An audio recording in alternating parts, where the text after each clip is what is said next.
Moinsen zusammen und herzlich willkommen zurück zu Satisfactory. Heute geht's in die zweite Bauphase unserer Megafabrik The Cube, in der hoffentlich irgendwann in naher Zukunft dann knapp über 100 schwere modulare Rahmen pro Minute vom Band laufen werden. Wir haben uns in der letzten Folge schon um die Logistik gekümmert, denn die ganzen Materialien, die hier ankommen, die zur Produktion benötigt werden, die werden per Fahrzeug angekarrt. Die modularen Rahmen, die fertigen, die werden dann abgekarrt mit dem Zug. Darum haben wir uns auch schon gekümmert und dann das Gebilde hier gebaut.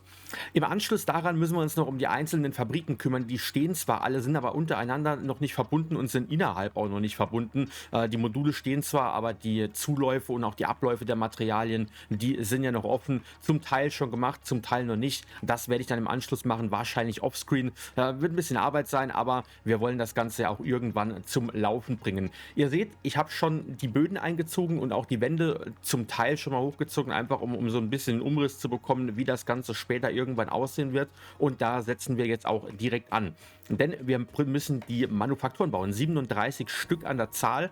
Und da haben wir letztes Mal, glaube ich, schon so ganz kurz mal reingeschaut, ob das überhaupt passt, was ich mir da vorgestellt habe. Und ja, es hat gepasst. Jetzt müssen wir nur gucken, wie verbinden wir den ganzen Kram miteinander und wie weit werden wir die Abstände wählen. Ich setze das jetzt einfach mal irgendwie random hier hin. Wir haben hier hinten ein anderthalbes Feld frei. Ich glaube, das war der Way to go. Ich meine, es wären 9 Stück, die wir jeweils in eine Linie bringen müssen. Ich versuche es mal so und setze den ganzen Kram hier dementsprechend auch schon um. Wir haben folgendes Rezept: schwerer ummantelter Rahmen mit Stahlrohrbeton, Stahlbetonträger und modularen Rahmen. Und ich denke mal, wir werden das Ganze auch schön in weiß lassen. Gefällt mir eigentlich ganz gut. Und insgesamt brauchen wir 9 Stück von der Sorte. 3, 4, 5, 6, 7, 8 und 9. Und dann sind wir halbwegs, ja, wir hätten noch ein, ja, wir müssten eigentlich noch einen Ticken rüber. Oder nee, müssen wir nicht. Dann machen wir den Ablauf hier oben, dann lassen wir das tatsächlich so. Wir haben jetzt hier jeweils ein anderthalbes Feld Platz zwischen den einzelnen Dingern. Und hier vorne haben wir ein bisschen mehr Platz, das macht aber nichts. Vielleicht werden wir uns auch noch irgendwie einen Aufzug hier hinklatschen, für hier reinzukommen. Bin ich mir noch nicht so ganz sicher. Werde den wohl aber, wenn ich einen baue, hier in die Umgebung bauen, damit man ihn auch halbwegs sieht, dass wir auch vielleicht die Fabrik miteinander connecten, vielleicht sogar hier von der Seite aus. Dass wir hier irgendwo einen Aufzug hinbauen, in unsere Transportlogistik-Ebene, keine Ahnung, und dann von hier aus reinkommen. Das werden wir noch sehen. Aber ich denke, das können wir so lassen in der Stelle. Und ich werde die letzten Maschinen jetzt noch hinbauen. Insgesamt brauchen wir ja 37 Stück, also vier Reihen plus eine. Vielleicht übertakten wir auch die letzte, das sehen wir dann. Und dann schauen wir, ob wir das irgendwie auch noch verbunden bekommen. Maschinen stehen. Hier hinten ist extra ein bisschen mehr Platz, denn wir erinnern uns, wir haben an der Stelle hier den Bahnhof, der in etwa so die Breite hier. 6 Felder, glaube ich, sind es insgesamt, 6 Stück, meine ich. Da haben wir keine Transportebene unten drunter, deswegen hatte ich hier ein bisschen Platz gelassen. Kann auch sein, dass ich den Boden vielleicht nochmal komplett wegmache und den Bahnhof, dass man den von oben schön sieht. Das werden wir später sehen. Wir müssen uns jetzt erst einmal um die Verbindung von dem ganzen Kram hier kümmern. Und das wird gar nicht mal so einfach, denn ich habe gemerkt, ich habe hier nur 2 Felder gebaut, 2 Wände. Damit bekommen wir keine 4 von den Splittern übereinander. Das ist jetzt egal, ob es Fusinatoren oder Splitter sind. Also ich bekomme hier nur 3 hin. Hier hätte ich eine Wand höher bauen müssen. Das ist jetzt ein bisschen suboptimal. Ich versuche es trotzdem so hinzubekommen, weil ich jetzt ehrlich gesagt keine Lust habe, das alles nochmal abzureißen und neu zu bauen. Mir gefällt das auch besser, wenn die Förderebene jetzt nicht so unendlich hoch ist. Ich denke, damit kann man mehr machen. Jetzt habe ich aber Quatsch gemacht. Ich muss mir zumindest an einer Stelle hier... Oder wir machen die Reihe hier fertig. Wir setzen uns hier einmal, damit wir sehen, wie wir rankommen, die Durchführungen hin. Die hier. Ich glaube, die setze ich auch alle auf dieselbe, zuerst einmal in dieselbe Reichweite hier. Und dann schauen wir, wie wir das Ganze unten lang verbinden. Ups.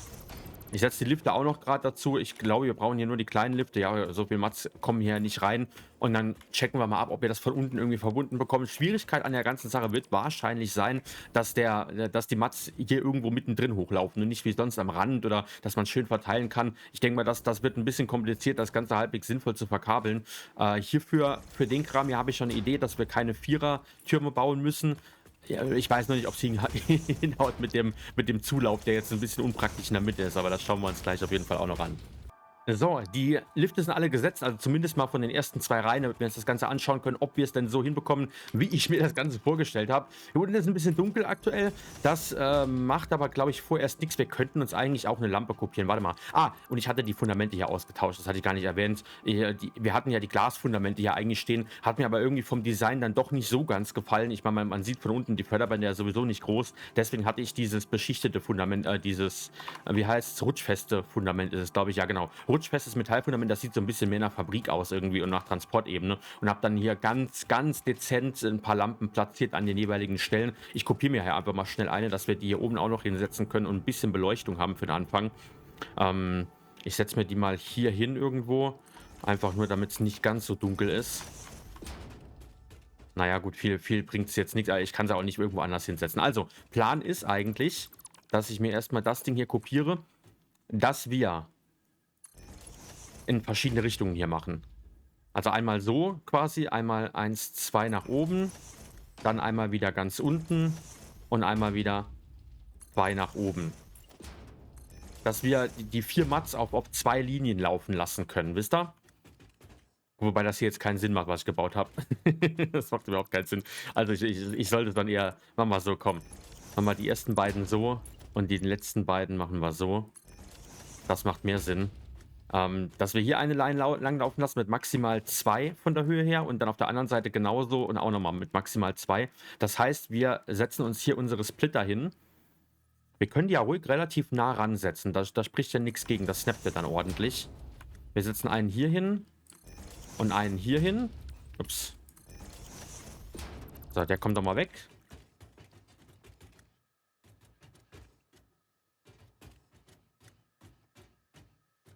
Ich bin gerade überlegen, ob wir das, naja, das funktioniert nicht. Ich hatte die Dinger falsch rumgebaut. Ich habe es geplant.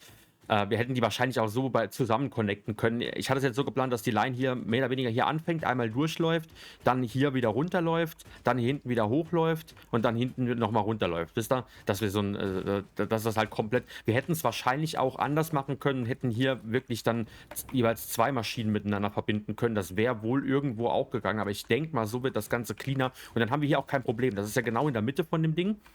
Wir lassen dann die Lines erstmal runterlaufen. Wir haben eine zusätzliche, also wir haben hier nur 4 Mats, die ist für die Rohre gedacht. Denn da haben wir ja mehr als ein Förderband. Insgesamt haben wir, ich glaube, es waren 1000 irgendwas Rohre oder sowas in der Minute. Ich muss mir die Rates nochmal anschauen, ich weiß es wirklich nicht mehr auswendig. Wir haben 33,75. Ups, 33,75 times, was haben wir, 37? Dann haben wir 1248,75. 1248,75 durch 490. Nein, wir brauchen sogar 3 Förderbänder, sehe ich gerade. Ah, ich habe mich vertan. Ich bin nur von zwei Lines zwei Transportstationen ausgegangen. Pass mal auf, damit brauchen wir hier noch eine auf jeden Fall. Und zwar hier. Das ist aber gar nicht mal so schlimm. Und dann machen wir die hier. Na, wir kommen ja mit zwei vollen Lines raus aus einer Station. Da war mein Fehler gerade. Das war ein Denkfehler. Wir kommen mit 2 vollen Lines hier raus, brauchen aber insgesamt drei Lines letztendlich. Deswegen müssen wir hier nochmal ein bisschen intervenieren. Das macht aber nichts. Also es macht schon mal, wenn man es falsch rumbaut. So rum. So, und der hier. Das heißt, wir müssen darauf achten, dass wir in dieser Station 2 Rohre reinbekommen. Also, dass das eine große Sache wird. Und eine andere Station, das können wir uns ja überlegen, das ist ja relativ irrelevant dann, dass wir die dann mit den anderen, mit den weniger großen Förderband-Dingern machen. Ich bin so verwirrt, sorry. Also die Station müssen wir uns einfach merken, dass wir in der Station die hohe Rate der Rohre, also dass wir auch beim Zulauf dann 2 volle Lines reinlaufen lassen und dann uns eine andere Station aussuchen, wo das dann nicht der Fall ist. Das passt aber dann soweit. Wir müssen nur darauf achten, dass wir die Dinger ordentlich miteinander connecten. Das heißt, das hier sieht ein bisschen weird aus irgendwie. Na gut. Na gut. Das heißt Folgendes. Wir grabben uns dann noch die Dinger hier. Ich würde sagen, wir lassen den hier lang laufen. Wir versuchen, den in der Mitte lang laufen zu lassen. Und den dann auch wiederum in der Mitte lang. Und den dann hier. Ich glaube aber, das wird so nix, oder? Wenn ich im Gerade-Modus arbeite, nee. Da sind wir hier. Da verbauen wir uns einen Weg. Das heißt, wir müssen es doch außen rumlaufen lassen. Also wir müssten es so machen. Wenn es gerade sein soll. Ich glaube, das macht aber nichts. Wir haben ja ein bisschen Platz. Das sollte eigentlich so passen. Das heißt, hier kommt ein Matt raus. Machen wir mal bis hierhin. Hier kommt eins raus. Bis hierhin. Hier kommt eins raus. Und letztes Matt hier. Und das andere, die anderen beiden sind unsere Backup-Dinger für die Rohre. Muss ich nur schauen, wie ich das unten irgendwie aufgeteilt bekomme. Das wird ja im Leben nix. Das wird jetzt im Leben nix. Ah. Also was hatten wir? Wir hatten ziemlich genau 2,548. Also 2,6. Das heißt 250 circa plus minus müssen auf dem letzten Förderband rauslaufen. Oder? Ja, so in etwa. Also, ne, wenn man von 490 durch 2 sind wir bei 250 knapp, wenn wir die Komma irgendwas noch holen. Dann, hier müssen wir halt nur aufpassen, dass wir nicht zu viele Maschinen miteinander verbinden. Das heißt, wenn wir hier 250 Stück verbraucht haben, das könnte relativ genau nach 9 sein. 33, irgendwas. Nee, es sind 8. Also wir müssen dran denken, dass wir dann beim 8. einen Cut machen und da dann ein weiteres Förderband zulaufen lassen. Um da nicht irgendwie zu wenig zu bekommen. Oder wir machen hier vorne einen Überlaufchen. Das können wir natürlich auch machen. Das wäre auch eine Möglichkeit. Mal schauen. Mal schauen, wie wir es machen. Okay, also. Die hier, passt das hier längs? Okay, ja, das passt hier längs. Sehr schön. Das heißt, wir können mit dem auch theoretisch direkt hier reingehen. Ich denke, das machen wir auch. Mit dem nächsten müssen wir hier längs. Wir hätten das auch... Nee, pass auf, wir machen das auch schon auf die richtige Höhe. Wir fangen da jetzt nicht an, hier tausendfach nochmal Höhenunterschiede zu bauen. Das macht ja auch überhaupt keinen Sinn. Wir können das hier ja schon 1, 2 Klicks nach oben machen und dann hier genau das gleiche Spiel mit. Und dann fängt das hier erst an. Und auf der anderen Seite machen wir das mehr oder weniger genauso. Und dann halten wir uns auch die untere Ebene noch so ein bisschen frei, um drunter durchzulaufen. Wir können das ja nochmal abstützen später, das ist ja irrelevant. Dann machen wir das hier genauso. Nehmen wir hier den und setzen den 1 hoch. Oder 2 hoch, besser gesagt. Machen das gleiche dann auf der anderen Seite. Einmal er hier. So. Und einmal er hier. So.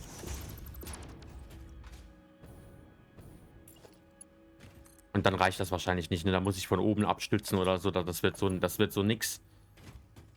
Ich mache das jetzt temporär erstmal so, dass ich den nehme und mache den hier einfach um 1 hoch. Dann ist es ja gerade. Komme ich so hin? Ne, ich muss weiter nach vorne. Ah. Das war nix. Warum kopiert er mir jetzt das Fundament? Das macht ja auch überhaupt keinen Sinn. Hallo, ich hätte gern das Förderband. Setzen wir es hier hin, komm. Nee, nochmal... Ja, Gott. Ja, moin. Jetzt habe ich auch noch das Ding hier gelöscht. Das gibt's doch nicht. Es kann doch nicht wahr sein.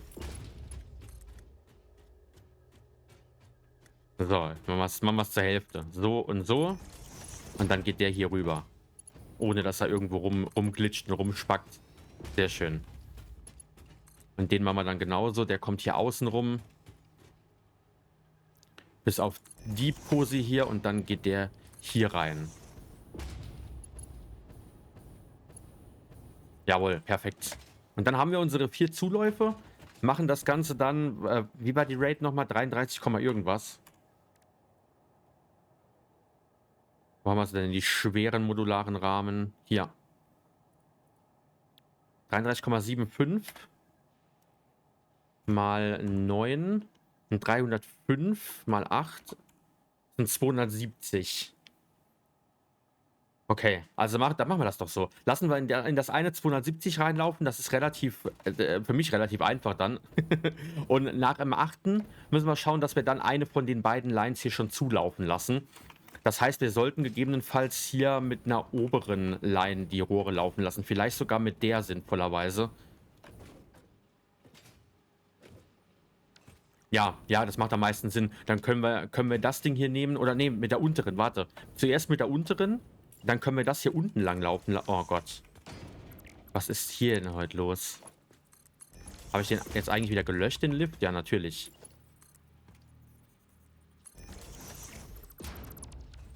Ah. Ach Gott, und jetzt nochmal falsch gebaut. Ich krieg einen Föhn. Ich krieg einfach einen super. Also, nee, das mache ich jetzt nachher. Ich habe jetzt keinen Nerv mehr für. Wir nehmen die untere Line. Wir nehmen die untere Line. Also quasi die hier. Dass wir die mit Rohren bestücken, müssen wir uns merken, dass wir den Lagercontainer. Und dann lassen wir die Rohre, die dicken Lines dann von hier aus wieder zulaufen, wenn wir die ersten 8 dann haben. Kann dann hier schön unten rein und dann haben wir auch gar keine Probleme mit der Aufteilung. Das heißt, wir ja, verbinden das jetzt einfach mal. Das ist ja jetzt relativ einfach. Ich habe mir überlegt, vielleicht könnten wir auch für die Förderbänder verschiedene Farben nehmen. Das wäre vielleicht sogar sinnvoller eigentlich. Ich lasse das jetzt erstmal so. Später beim Verbinden kann es sein, dass ich da nochmal so ein bisschen was umfärbe, damit das dann. Ich nehme an, es gefällt mir dann doch so nicht. Vor allem bei der Aufteilung dann nachher. Dass wir da ein bisschen Variation reinbringen. Und den Kram, ja, den bauen wir jetzt mehr oder weniger genauso. Immer das erste. Erstes nach links und dann geht's so weiter. Ich glaube, ich setze mir das vorher. Ich mache mir das so. Erstes nach links, zweites dann nach hier. Drittes nach oben. Und viertes dann nach oben. So. Oder? Ja, genau so hatte ich es geplant. Sehr gut. Und das bauen wir jetzt mehr oder weniger einmal komplett hier durch. Und dann sind wir eigentlich schon durch. Dann sind wir eigentlich schon fertig. Das ist jetzt gar nicht mal so das große Thema gewesen. Ich dachte eigentlich, das wird ein bisschen komplexer. Ich werde das Ganze noch so ein bisschen ausschmücken, wahrscheinlich mit den Förderbandstützen hier und so einem Kram, dass es nicht ganz so wild in der Luft rumfliegt. Wahrscheinlich dieses Mal auch nur eine Förderbandstütze. Die Sachen dann untereinander verbinden. Ich setze wahrscheinlich auch diese Dinger hier zuerst, weil ich muss es ja sonst sowieso noch 5-mal neu verbinden. Das macht irgendwo auch keinen Sinn. Muss ich mir anschauen. Dann den hier in Blaupause werde ich mir dafür keine machen. Ich glaube, das lohnt sich einfach nicht. Das wird jetzt eine Viertelstunde Arbeit, gehe ich mal von aus. Aber dann sind wir auch schon durch. Das hier wird so untereinander verbunden. Das hier wird so untereinander verbunden. Und das Ganze dann einmal komplett. Und dann sind wir auch. Also im Handumdrehen sind wir fertig. Im Handumdrehen sind wir fertig mit der Aktion. Alrighty, schon sind wir fertig. Ich muss gestehen, ich habe mir doch eine Blaupause gemacht. So eine ganz minimalistische Blaupause. Sonst hätte das wahrscheinlich ewig gedauert. Die Lifte habe ich dann nachträglich reingesetzt. Alles ist miteinander verbunden. Ja, aber sobald die Mats hier ankommen, sollte das also alles funktionieren. Hier zwischendurch ist immer mal wieder eine Line mit unseren Rohren, die wir ja noch connecten müssen, wenn die alte Line halt leer gelaufen ist. Ich denke mal, wir sind, was das angeht, ready to go. Aber noch lange natürlich nicht fertig, denn wir müssen uns jetzt erstmal überlegen, wir brauchen noch einen Aufzug, definitiv. Wir brauchen noch die Line, die das Ganze hier zum Bahnhof transportiert. Und wir brauchen im Anschluss dann, wie gesagt, die einzelnen Fabriken, die jeweils irgendwie noch verbunden werden müssen. Also da ist halt noch nicht allzu viel passiert, aber das kriegen wir auch noch hin. Wir fangen an, würde ich sagen, ich lasse das Teilstück hier mal noch offen. Da bin ich mir echt noch nicht so ganz sicher, was ich damit machen will. Ich werde diese Förderbandebene nicht beleuchten. Also das bleibt so dunkel, wie es jetzt ist. Da gibt es keinen Grund, das zu beleuchten. Wir sind hier unten nicht und es gibt auch keine Fenster oder so irgendwas, wo man reingucken kann. Also das bleibt so dunkel, wie es ist. Das hier wird wahrscheinlich noch zugemacht, beziehungsweise vielleicht baue ich hier einfach auch nur ein Geländer hin, dass wir mit dem Aufzug dann an der Stelle irgendwie hier hochfahren können. Das werden wir sehen. Wir müssen auf jeden Fall den Bahnhofsbereich auch noch so ein bisschen beleuchten, dass das gar nicht ganz so dunkel ist. Damit können wir eigentlich schon mal beginnen. Wir setzen ja, so 1, 2 Dinger hier. Ich möchte das nicht zu sehr übertreiben. Ich hätte schon gern eins am einen Ausgang, damit man das auch von außen so ein bisschen sieht. Einmal hier, dann vielleicht einmal hier an der Kante. So, und die restlichen Dinger werden dann hier oben beleuchtet. Da würde ich mir einfach hier jeweils ja, in unbestimmten Abständen einfach so ein paar Dinger hinsetzen. Da braucht man nicht allzu viel.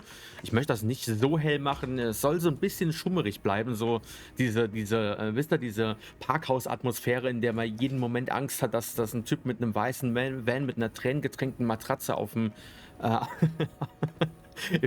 im Backloader irgendwie kommt und einen mitnimmt. Genauso. Genau so soll das Ganze aussehen. Frag mich nicht, wie ich darauf komme, aber naja. Einmal noch hier hin.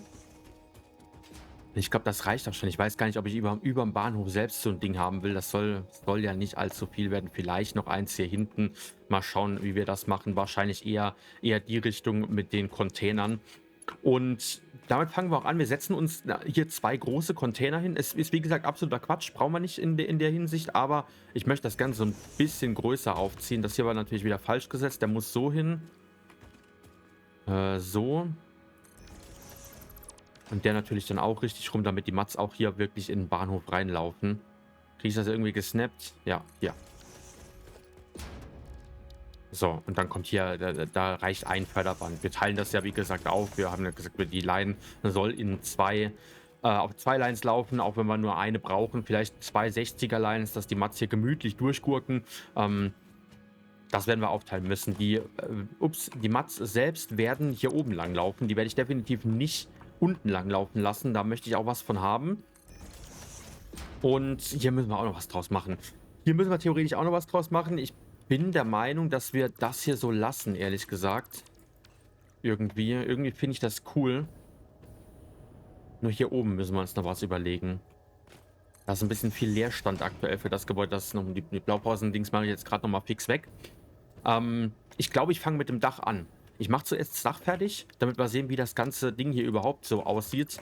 Dann schauen wir uns an, wie wir das mit der Beleuchtung machen. Ich glaube, so extra Gehwege brauchen wir ja auch nicht. Wir haben genügend Platz zwischendrin. Und da müssen wir uns noch überlegen, wie wir den Kram hier zusammenfassen. Ich bin eigentlich der Ansicht, dass wir das Ganze relativ standardmäßig hier hinten mit ganz normalen Fusionatoren, hier sind sie, zusammenlaufen lassen. Dann an der Stelle gegebenenfalls nochmal nach oben gehen, denn da habe ich noch was vor. Da habe ich noch was vor mit. Dass wir das hier laufen lassen, dann hier hoch an der Stelle. Und dann oben das Ganze zusammenlaufen lassen. Eigentlich würden sich hier 4 Lines auch anbieten, aber wir machen nur 2 Lines. Ich glaube, so machen wir es. Dann fangen wir mit dem Dach an.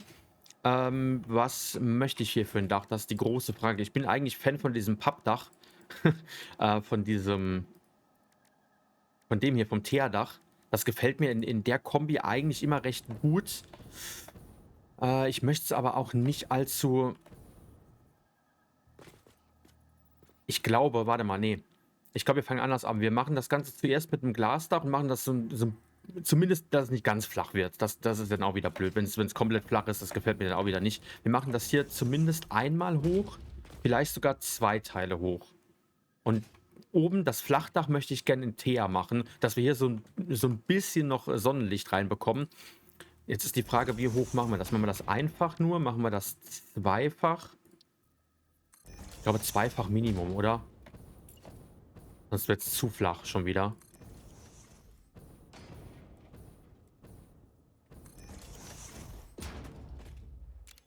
Wir könnten eigentlich auch auf 3 Dinger hochgehen. Wir könnten auch 3 Teile bauen. Ich möchte halt mit den Lampen keine Probleme nachher bekommen. Aber nee, das passt ja. Dann kann die erste Lampe in etwa hier hin. Dann beleuchten wir nur die vorderen, diese Gänge möchte ich gerne beleuchtet haben. An der Seite beleuchten wir dann gegebenenfalls nichts. Die Frage ist, ob man das dann von außen gut sieht oder nicht. Nee, ich glaube, wir machen doch nur 2. Dann können wir hier die erste Beleuchtung schon machen, direkt über den Maschinen. Ich glaube, das macht dann doch irgendwo mehr Sinn. Also so und dann feuerfrei. Hier die Richtung 10 und 10. Ja, und dann können wir theoretisch hier die ersten Lampen hinstellen an der Pose. Jo, ich glaube, so machen wir es. Ich baue es mal fertig und dann gucken wir uns das Ganze an, wie es aussieht, wenn es denn überdacht ist, ob wir es so lassen oder ob wir es mal umbauen müssen. Mal schauen. Alrighty, tidy. Herrlicher Ausblick von hier, oder? Herrlich von hier oben aus. Ich bin mir mit der Ecke hier auch noch nicht so sicher, also besser gesagt mit den 4 Ecken. Ich habe das ja extra so ein bisschen versetzt gemacht, dass wir da auch noch rumlaufen können. Ich plane wahrscheinlich hier das Ganze mit einem stinknormalen Geländer, industrielles Geländer oder so, einfach zu umranden, dass wir hier noch ein bisschen langlaufen können. Beziehungsweise warte ich da mal noch ab, wie ich den Aufzug gegebenenfalls setzen will. Ob ich überhaupt einen großen Aufzug machen will oder ob ich mit so Stegen noch arbeiten möchte, würde sich ja hier eher anbieten, dass wir einen Aufzug hier irgendwo mittig reinziehen, dass wir auch in die Gebäude hier irgendwie von oben vielleicht reinkommen. In der Mitte ist da ja kein Platz. Wir müssen ja, wenn wir rein möchten, gern von oben auf jeden Fall kommen oder von der Seite, je nachdem. Und das Ganze dann hier irgendwie verbinden auf den beiden Ebenen. Ich glaube, das ist die bessere Möglichkeit. Und Ja, ansonsten habe ich das Dach fertiggestellt und habe mal noch ein bisschen Spielerei betrieben, und zwar das Ding hier gebaut. Das ist ein Radarturm, und ich habe versucht, mit verschiedenen Bauteilen mal so einen modularen Rahmen irgendwie zu erstellen. Ja, kommt halbwegs hin, würde ich fast behaupten, wird vom Radarturm das Ganze gehalten. Ich finde es ganz witzig. Ich denke, das lasse ich auch so. Hier auf dem Dach wird aber noch ein bisschen was dazukommen, denn es sieht mir dann doch zu leer aus, und ich wollte den Rahmen jetzt nicht noch größer machen. Der ist schon relativ riesig, und das wirkt sonst zu unrealistisch. Ähm, Ich werde hier die Förderbänder wahrscheinlich noch oben lang laufen lassen, dass wir, also die 4 Förderbänder, die kommen ja in etwa hier, wo wir stehen, kommen die ja an. Hier so irgendwo, keine Ahnung wo genau. Auf der anderen Seite jetzt in dem Fall, beziehungsweise einen Tick weiter hier. Ich möchte das gerne nach oben laufen lassen und dann von hier oben aus, ja, vielleicht auch so ein bisschen mit Glas oder so. Ich möchte, dass man die Mats halt sieht auf dem Dach, dass die einmal vielleicht rumfahren hier, beziehungsweise einmal von hier nach hier hinten fahren und an der hinteren Stelle dann auf 2 Lines verteilt nochmal zurück in den Bahnhof gehen, wo wir sie dann abtransportieren, einfach um nochmal so ein bisschen, ja, um das Ganze hier so ein bisschen anschaulicher zu machen, denn irgendwie so ganz gefällt es mir noch nicht. Das Dach ist halt einfach so leer. Einfach viel zu leer. Und es ist ja ein Landmark-Building. Ich möchte jetzt auch nicht einfach nochmal meinen Namen hier hinschreiben. Das macht auch keinen Sinn. Braucht man nicht zu doppeln. Ich lasse mir da noch was einfallen. Kann sein, dass ihr das jetzt auf dem Thumbnail schon gesehen habt. Weiß ich noch nicht genau. Ich setze mich gleich ran. Nur ja, die Folge wird sonst wieder ewig lang, wenn ich da jetzt noch weiter rumprobiere. Und wir kommen jetzt wieder später raus. Und ihr wisst, wohin es läuft. Ich check's mal ab. Wenn ihr möchtet, könnt ihr morgen beim Livestream dabei sein, und da bauen wir dann die restlichen Dinger irgendwie halbwegs fertig, beziehungsweise auf jeden Fall hinten die Bahnstrecke. Die muss ja auf jeden Fall neu gemacht werden, inklusive der ganzen Transportgeschichte, die wir hier haben. Die Fabriken habe ich bis dahin hoffentlich auch schon verbunden. Das werde ich offscreen machen. Das ist, glaube ich, nicht unbedingt entertaining, wenn man das mit ansieht.